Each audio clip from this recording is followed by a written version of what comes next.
हमनी के संस्कृति, हमनी के संस्कार सदा रहे हमनी के साथ। भारत के महान ग्रंथ और काव्य सब के संपूर्ण संकलन सब्सक्राइब करें तिलक।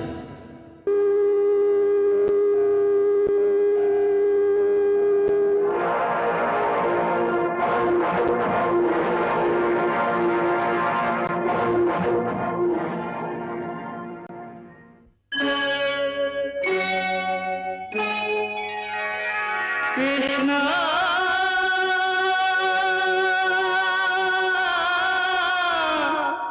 कृष्णा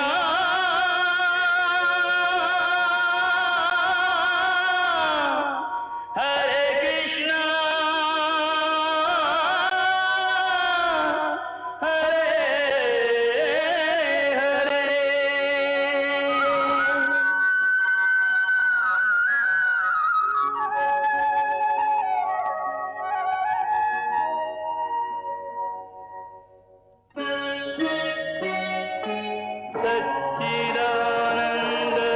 सच्चिदानन्दरूपाय विश्वोत्पत्त्यादिहेतवे तापत्रयविनाशाय श्रीकृष्णाय वयं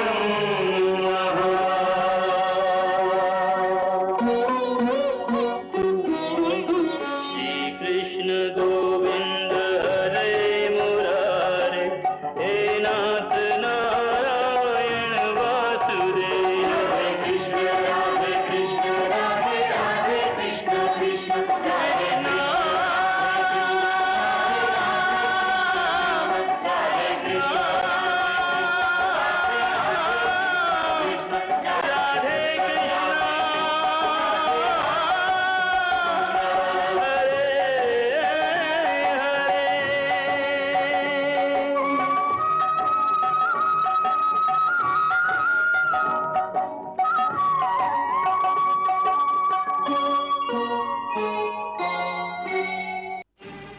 श्री कृष्ण द्यूत सभा में द्रौपदी के पुकार पर आपन लीला देखावत एगो स्त्री के लाज के रक्षा कैली।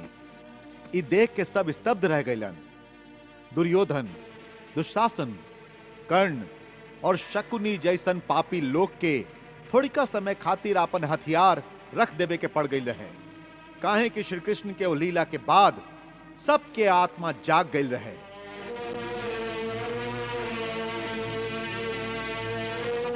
एक के बाद एक सभे बोले लगलन। बात बहुत गंभीर हो गई। तो धृतराष्ट्र के दृष्टिहीन आंख भी मालूम ना कौन सा खतरा देख लेलस, जे वो आगे बढ़ के स्थिति के संभरलन। आज दूत सभा में जे कुछ भी भइल उना होके के चाहत रहे। पांडव अपन जे कुछ भी हार गिल बाड़न, राजपाट, धन दौलत, वो सब हम उ लोग के वापस करत हैं। महाराज धृतराष्ट्र पांडव लोग के और पांचाली के दासत्व से मुक्त करके उनका राज आदि भी लौटा दिलन। दुर्योधन एह तरह बाजी के हाथ से निकलत देख के कहलस, महाराज, इस तरह ही द्यूत लइकन के खेल बन के रह जाई। जुआ के खेल में केहू जीतेला तो केहू हारेला, और हारे वाला के कुछ ना कुछ हारे के ही पड़ेला। आखिर एक फैसला भई कि पांडव लोग 12 बरिस खातिर वनवास और 1 बरिस खातिर अज्ञातवास में जई हैं।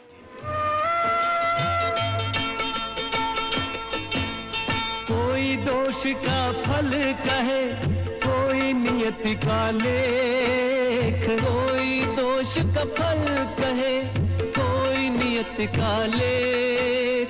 परिजन पुरजन सब दुखी, दीन दशाएं देख। राजा दास बने, अनुजों संग राजा दास बने।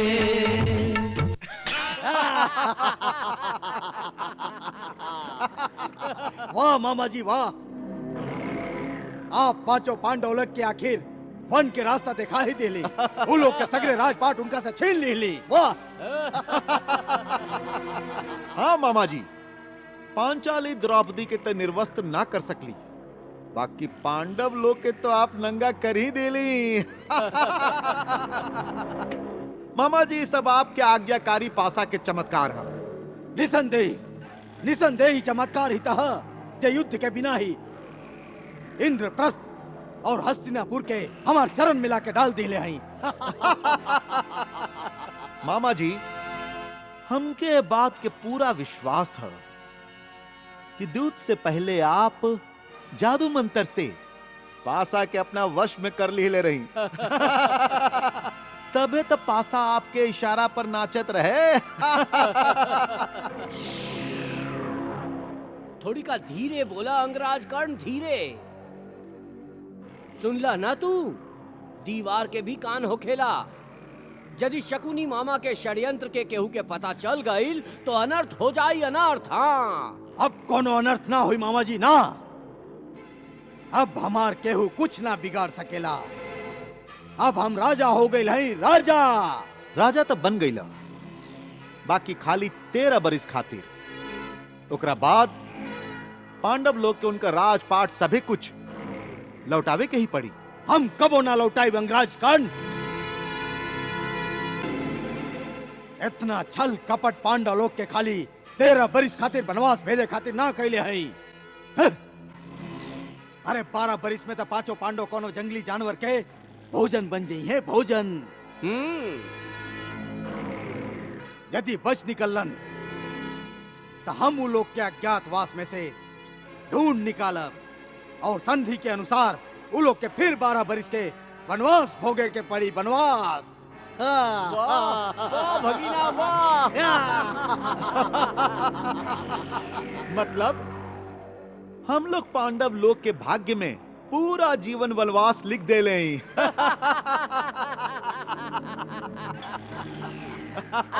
तनी सोचा, ऊ भी का दृश्य होई जब महाबली भीम अपन गदा से वन में वृक्ष तोड़ के चूल्हा खातिर लकड़ी काट रहल होई।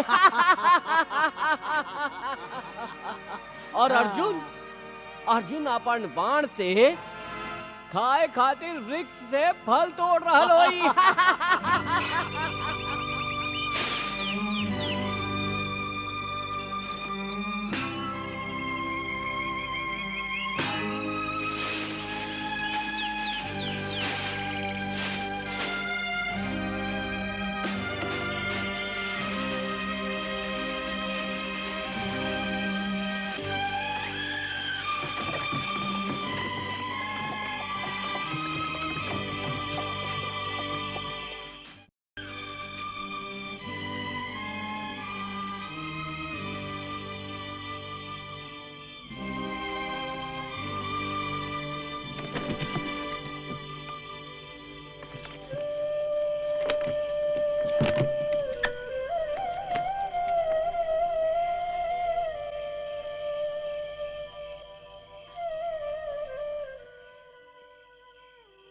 प्रणाम द्वारकाधीश।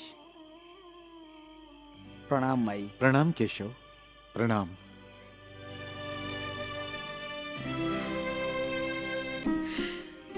प्रणाम द्वारकाधीश।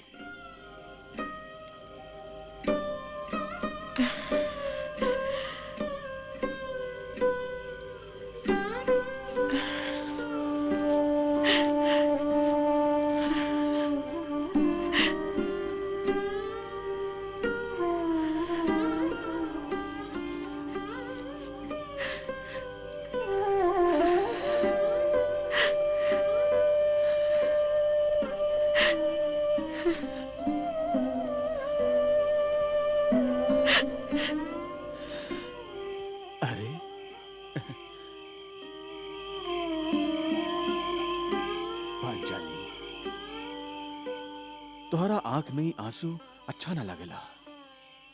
तू तो एगो वीर शुल्का नारी बाड़ू। ना केशव, एगो स्त्री जेकर सहारा कमजोर पड़ गई होके वो आंसू बहावे के सिवाय कर भी का सकेली।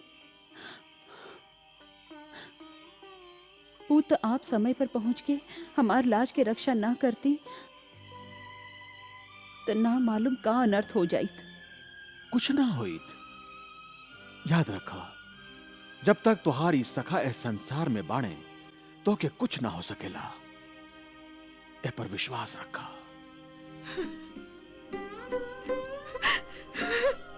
अरे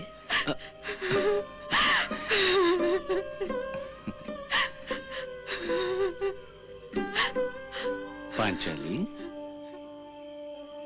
सखी, मन छोटा मत करा, सब ठीक हो जाए।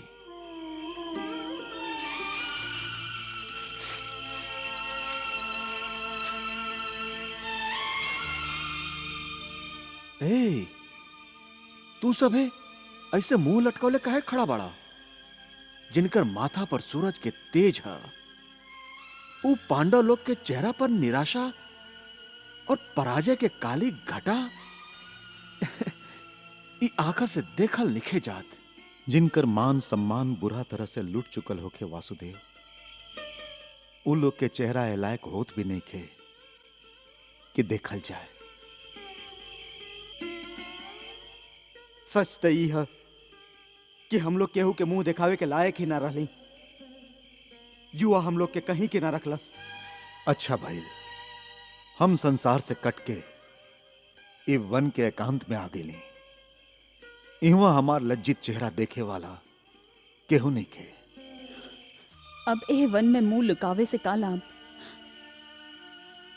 ओ दिन द्यूत सभा में सब के सब मुंह सी के बैठ गई रहा, जब एगो नारी के मान सम्मान और ओकर प्रतिष्ठा के भरल सभा में नीलाम कइल जात रहे।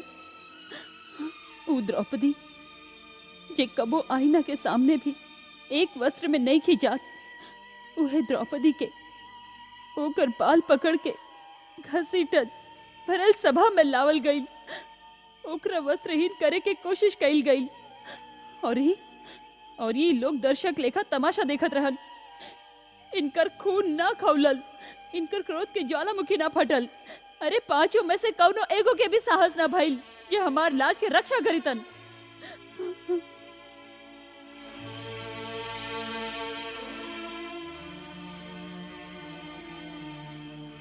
द्रौपदी, हम तुहार अपमान के ए गहरा घाव से उठे वाला पीड़ा के समझत हैं। हम तुहारा आत्मा पर लागल एक एक घाव के देख रहा हैं और ये भी देख रहा हैं कि ए समय तुहरा मन में प्रतिशोध की जे ज्वालामुखी धधक रहा है, ओकर विस्फोट से हस्तिनापुर ही ना तीनों लोग भी जर कर राख हो सकेला। बाकी हे पांचाली, जरा सोचा, ये 5 पांडवन जे तुहार पति बड़न, इनकर माथा बड़ से बड़ योद्धा के सामने ना झुकल। बाकी आज अपना आप के तुहार अपराधी मान के माथा झुकौले ठार बाड़न। ऐसा नहीं खे कि इनकर शस्त्र के धार मिट गई है।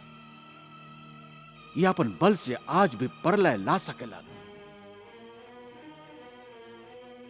थोड़ी का इनकर आत्मा में झांक के त देखा तो उसे कहीं ज्यादा अपमान के घाव मिली, जगर खाली पीड़ा की आवाज से ही पृथ्वी पर कंपन आ सकेला। इनका अंदर भी प्रतिशोध के एगो तूफान उठ रहा है। हाँ पांचाली, फिर भी ये लोग अपना आप के समर ले बाड़ान। इनका बोले दी वासुदेव, इनका बोले दी हमके अपमानित करे दी। पांचाली के क्रोध हम लोग के प्रति उचित है। ए समय इनकर बात कड़वा जरूर है, बाकी साच है।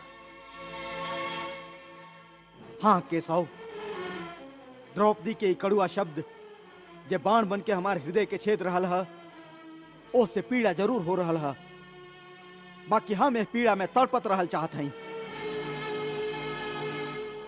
हम ये भी चाहत हई कि हमारा अपमान के घाव ऐसे ही जीवित रहे, इनका में से खून के झरना ऐसे ही बहत रहे, जैसे 13 बरिस के बाद हमके कोनो घाव के कुरे दे के ना पड़े। हम क्या अपन प्रतिशोध याद रहे। तू एकरा भुला भी कैसे सकेला धनुर्धारी अर्जुन? का तू हमार ई खुलल बाल के ना देखा तारा, जेकरा पकड़ के दुष्ट दुशासन हमके सभा में लौले रहे? अभी बाल ना, विशैला नाग है नाग। इनकर फुफकार तो होके सुनाई ना दे रहल हा। ये चीख चीख के दुशासन के नाम ले रहल हा। अरे व्याकुल है ई नाग, दुशासन के छाती के खून पिए खातिर। का तू एकर प्यास ना बुझाई बा? जरूर बुझाई पांचाली, जरूर बुझाई। तोहारी बाल जे हमके नाग बन के हमेशा डसत रहेला, हमके हमार प्रतिज्ञा याद दियावत रहेला जे हम द्यूत सभा में ले ले रही। भुलाए भी ना देव, और हम तब मरते दम तक आपन अपमान के भुला ना सके।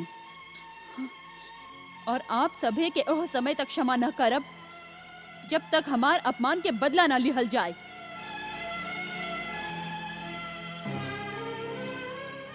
पांडव लोग जंगल में पहुंच के निराश हो गई रहलन।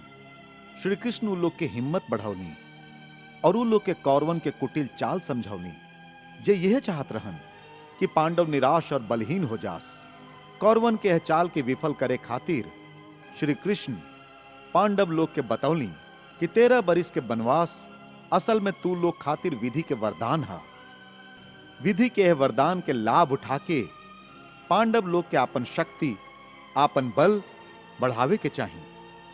अर्जुन के 13 बरिस में घोर तपस्या करके सदेह इंद्रलोक जाए के शक्ति प्राप्त करे के चाहिए। फिर इंद्रलोक जाके अर्जुन के आपन पिताजी देवराज इंद्र से अनेक दिव्यास्त्र के प्राप्त करे के चाहिए, जैसे पांडव कौरवन से अपन अधिकार वापस लेबे खातिर युद्ध में ये अस्त्रण के प्रयोग कर सकस। अर्जुन श्री कृष्ण के आज्ञा के अनुसार घोर तपस्या शुरू कर दिलन।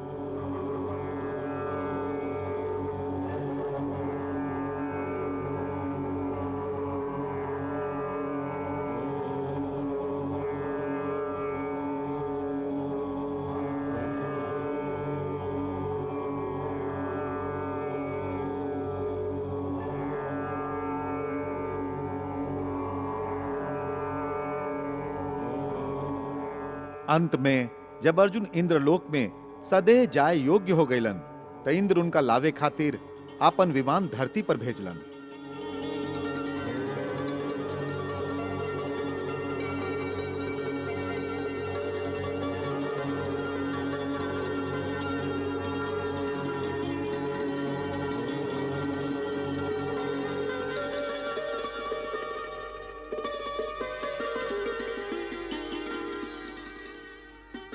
आई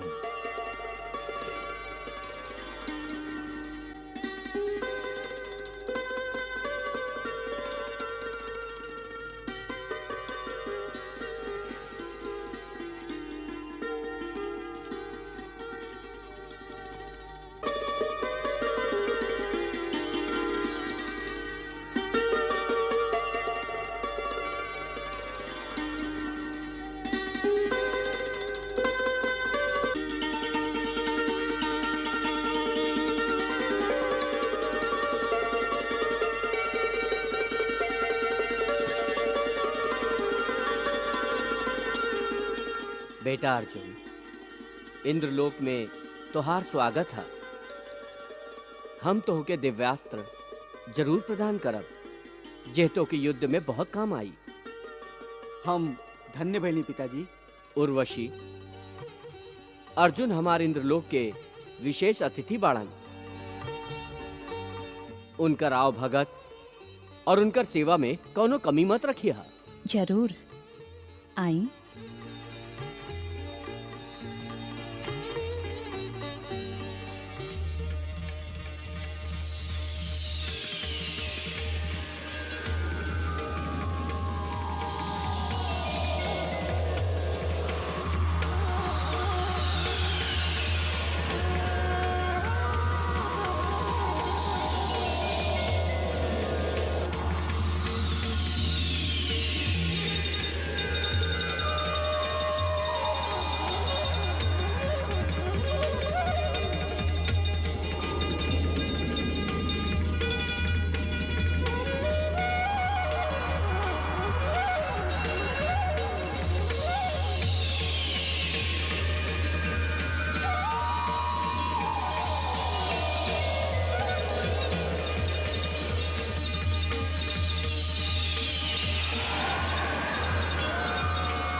अर्जुन के पिता देवेंद्र अर्जुन के दिव्यास्त्र प्रदान कैलन।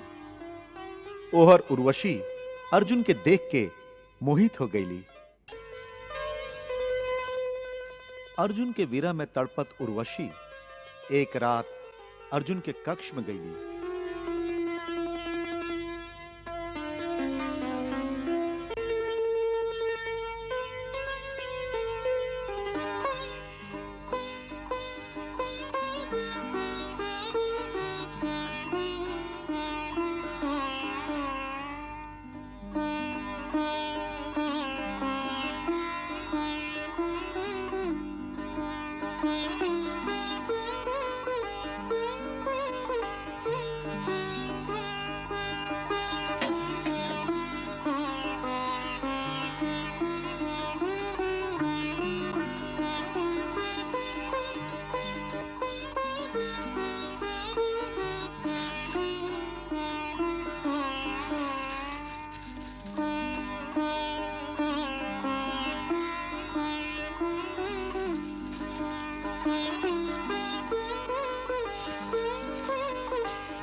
देवी, तू हाँ, हम उर्वशी। इतना रात गेला हमार शयन कक्ष में का कर रहा हूँ? हम अपन आतिथ्य धर्म के पालन कर रहल हई।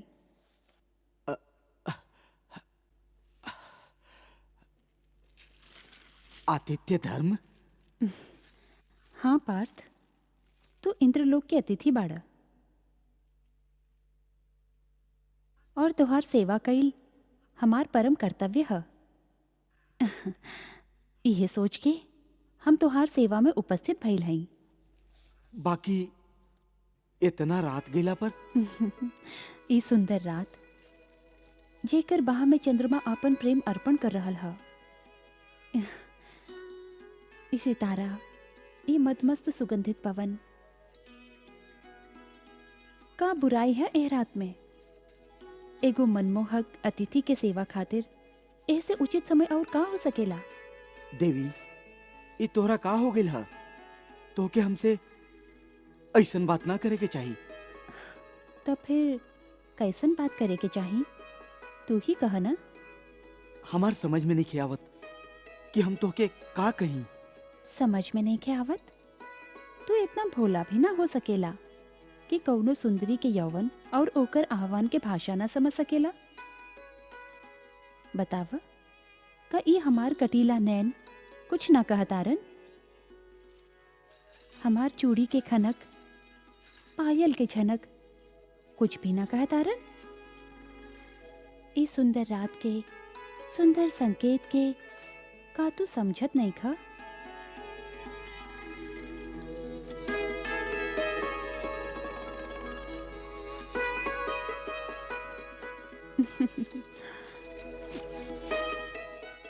हे अर्जुन, तो से अच्छा था ई आईना है।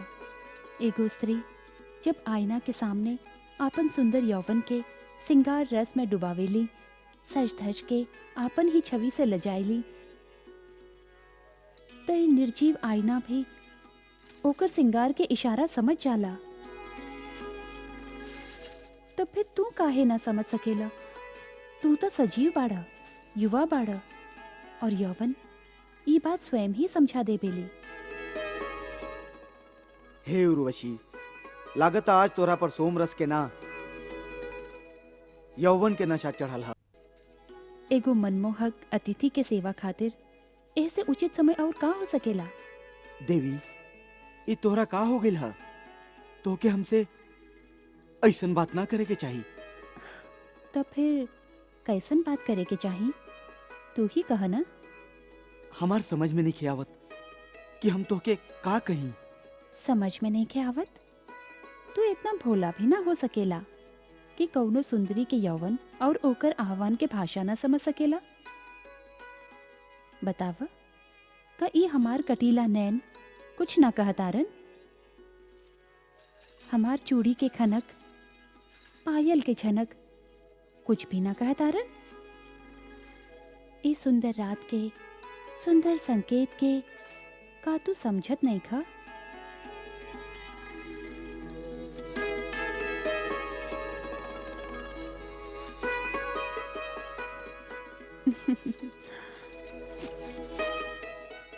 हे अर्जुन, तो से अच्छा था ई आईना है। एगो स्त्री जब आईना के सामने आपन सुंदर यौवन के सिंगार रस में डुबावेली, सज धज के आपन ही छवि से लजाएली,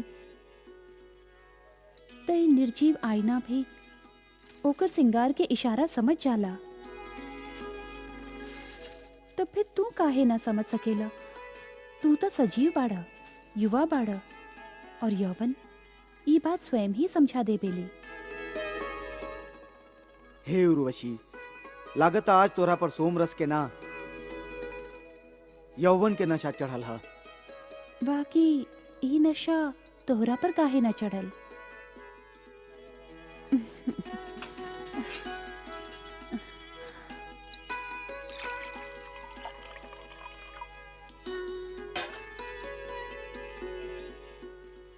ल एकरा पिला, यौवन के नशा की कमी इस सोमरस पूरा कर दी ही। ई का कर रहल हो? ई सदाचार ना अनाचार है। ए में अनाचार कैसन? हम तो इवा अपन अतिथि के सेवा में अपना आप के समर्पित करे आइल हई, और अतिथि के ई धर्म होखेला कि ओकर सेवा में स्नेह और आदर भाव के संगे जे कुछ भी प्रस्तुत कइल जाए वो ओकरा से इनकार ना करे, ना तो यजमान के अपमान होखेला। ना ना, ई धर्म ना है, ई तो धर्म है, पाप है। हे अप्सरा, हमरा खातिर हर वो स्त्री जे हमार ब्याह के बंधन में नहीं बंधाइल आदरणीय है, देवी और माई के समान है। माई? एगो सुंदर स्त्री और नौजवान पुरुष के बीच माई के संबंध? तुहार बात तो हमके श्राप की तरह लग रहल है। हे इंद्र नंदन, तू बेकार ही हमार प्रेम के पाप और पुण्य के तराजू में तौल रहल बाड़ा। पाप और पुण्य के धर्म काटा इंद्रलोक में ना, पृथ्वी लोक में चलेला। और हम इंद्रलोक के अप्सरा सबके कौनो सीमा रेखा ना होला, कौनो संबंध प्रतिबंध ना होला। तू एह समय इंद्रलोक में बाड़ा त एहवन के रीति निभावा। ऐसे संकोच मत कर, हमके और हमार प्रेम के स्वीकार कर। ना देवी, हम ही कैसे भुला सकत हई कि हम पृथ्वी लोक के वासी हई, और यही से हम पृथ्वी लोक के नियम के अनुसार ही आपन संबंध के सीमा में रहब। यह हमार धर्म है। तो का पृथ्वी लोक के यह धर्म है कि पुरुष एगो कामातुर स्त्री के प्रेम याचना के निर्दयता से ठुकरा देबे? बाकी देवी, आपके और हमारा रिश्ता एगो स्त्री पुरुष के ना है, बल्कि धर्म और इंद्रलोक के नियम के अनुसार भी आप हमार माई हैं। माई? हाँ, आप जानत हैं कि देवराज इंद्र हमार पिता बाड़न, आप उनकर प्रेमिका हैं। एह कारण आप हमरा खातिर माई के समान हैं। देवी, आप हमरा पर दया करके एह कक्ष से प्रस्थान कर जाएं। दया? तोहरा जैसे निष्ठुर प्राणी पर दया? हम आज तक केहू से प्रेम के याचना न कैली। हम उर्वशी हैं, उर्वशी। आज तक संसार के हर पुरुष हमरा सामने प्रेम के भीख मंगले ह। हम पहला बार केहू से एगो भिखारिन के लेखा प्रेम के भीख मंगली, और तू हमार तिरस्कार कैला? ए अपमान के संसार के कौनो भी नारी न सह सकेली। ऐसे हम तो के श्राप देत हई कि आपन जौन यौवन, जौन पुरुषत्व के तोह के इतना घमंड है, हमार श्राप से एक बरिस खातिर तोहार पुरुषत्व के नाश हो जाए। तू एक बरिस खातिर नपुंसक बन जाएब और स्त्रियन के लेखा नाचत गावत फिरब।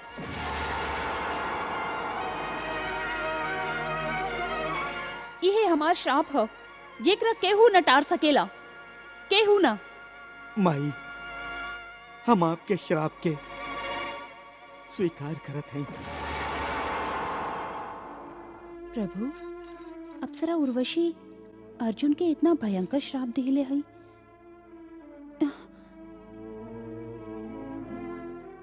तो विचित्र घटना घटल है प्रभु। एक तरफ अर्जुन देवेंद्र के आशीर्वाद से दिव्यास्त्र प्राप्त करके शक्तिशाली बन गई है, और दूसर तरफ अप्सरा उर्वशी के श्राप ओकरा कहीं के न छोड़लस। देवी, सत्य और धर्म के मार्ग पथरीला और कांटा से भरल तो होखेला ही। यही से ओकरा पर चले वाला पथिक के पैर में छाला पड़ल भी स्वाभाविक ही है। धर्म के पालन करे वालन के इतना कठोर दंड दिहल जाला प्रभु। हाँ देवी, बाकी एक कठोर दंड के पर्दा में सत्यवादी पुरुष के कोनो न कोनो बड़ लाभ जरूर छुपल रहेला देवी। दंड से लाभ? ये कैसे संभव है प्रभु? देवी, अप्सरा उर्वशी द्वारा अर्जुन के दिहल गल श्राप भी विधि के विधान है, और हम तो यह विधान में छुपल वरदान के स्पष्ट रूप से देख रहा हैं। वरदान? प्रभु आप का कह रहल हैं? हमार तक कुछ समझ में ना आ रहल है। देवी, पांडव लोगन के 12 बरिस के वनवास तो अब लगभग समाप्ति होखे वाला है। ओकरा बाद 1 बरिस के अज्ञातवास काटल अभी बाकी है। बस यह 1 बरिस के अज्ञातवास में उर्वशी के श्राप अर्जुन खातिर वरदान साबित हुई। इस श्राप के कारण अर्जुन आधा नारी जैसन दिखाई दी हैं। ऐसे उनका के केहू पहचान ना सकी। वाह प्रभु वाह, धन्य है आप और धन्य है आपकी लीला। आपन भक्त खातिर आप काका ना करी ले। देवी, अर्जुन खाली हमार भक्त ही ना, हमार सखा भी है। ओकरा खातिर तो हमके अभी भगवान भोलेनाथ से भी एगो याचना करे के हा।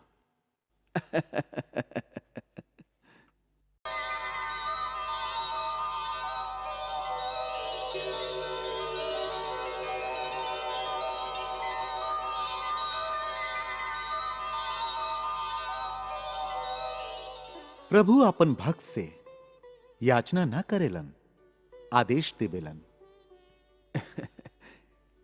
देवाधिदेव, यह तो आपके महानता है कि आप ही भुला ही जाइले कि हम आपके भक्त हैं और आप हमार शिव।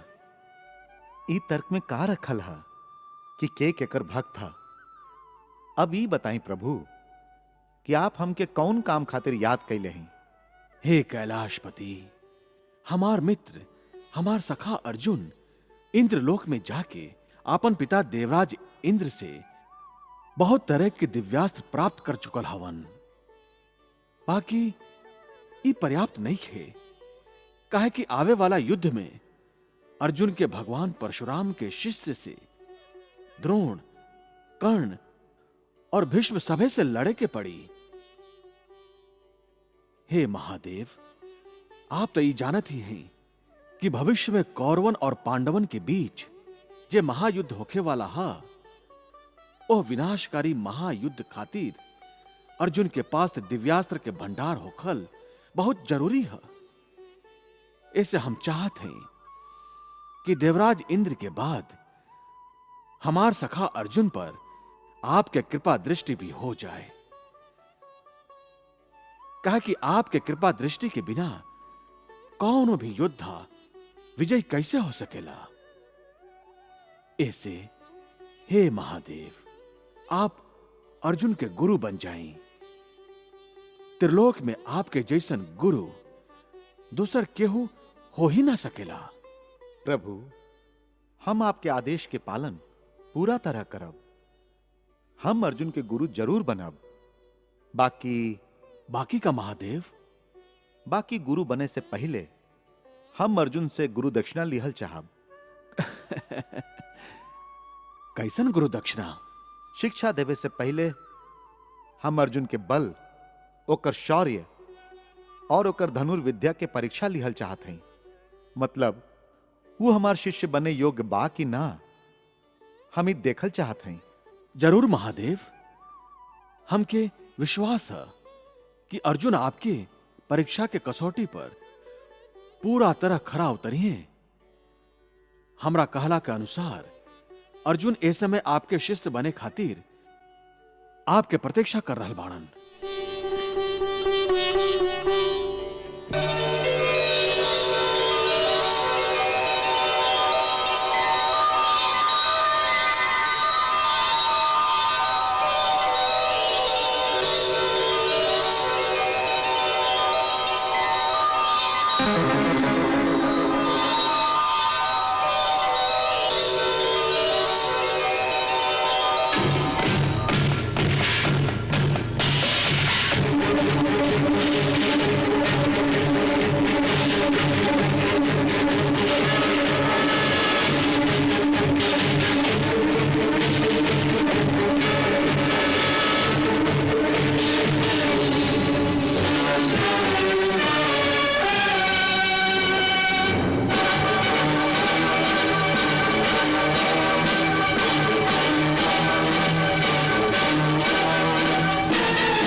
रुक जा।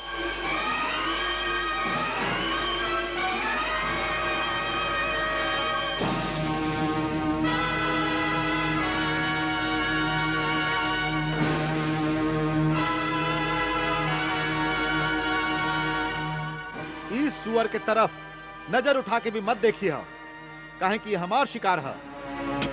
तोहार शिकार? हे किरात, ए सुअर के शिकार त हम कैले हई ना, ही सुअर के शिकार तू ना, हम कैले हैं। ऐसे ए पर अब हमारा अधिकार है।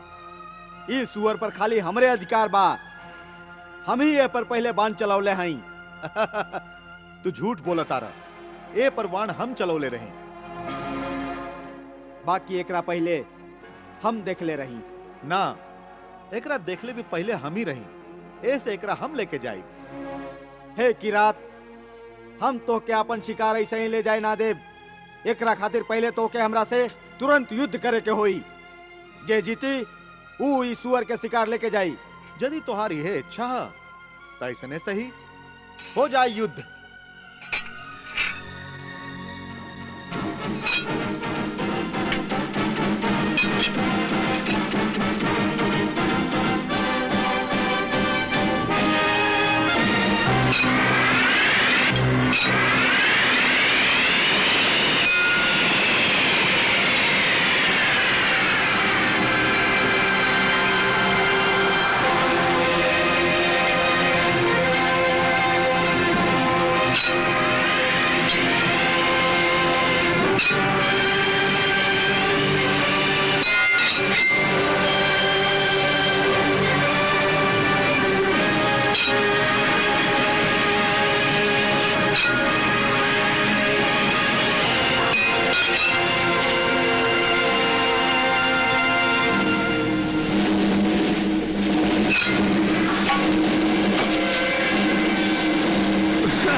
हे किरात, हमारा अपना आपके।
का बहियो तू हमरा से युद्ध कैल चाहबा?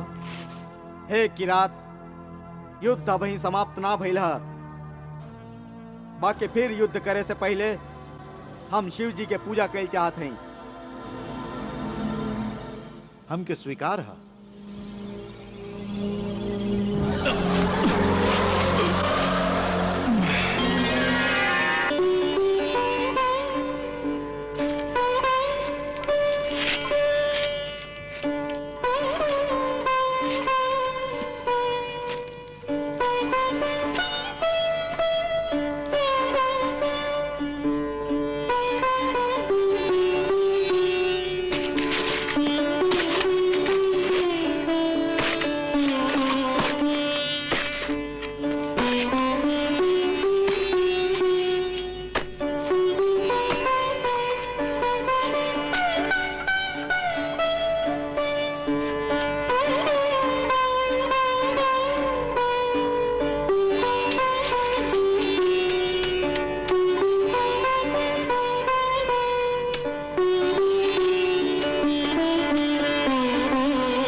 हे देवाधिदेव महादेव, हे पार्वती पति, हम आपके शरण में आयल हैं। हमारे पूजा के स्वीकार करी।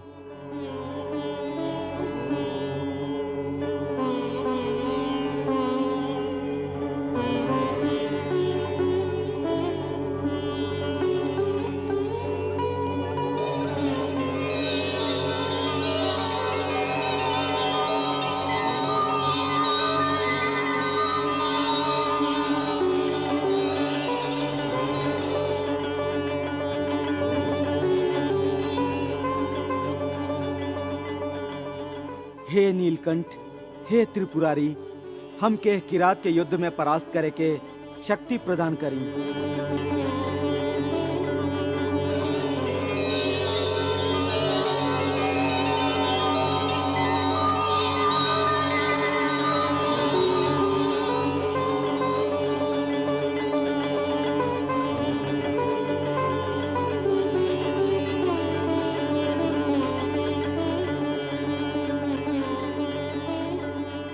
हे शिव शंकर, हमके आशीर्वाद दही।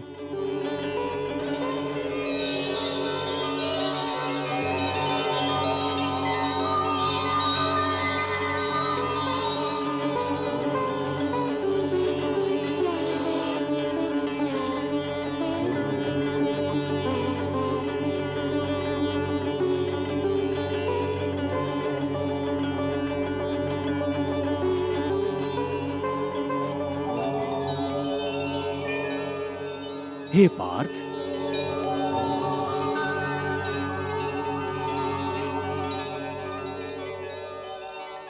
मधुसूदन, कृष्णा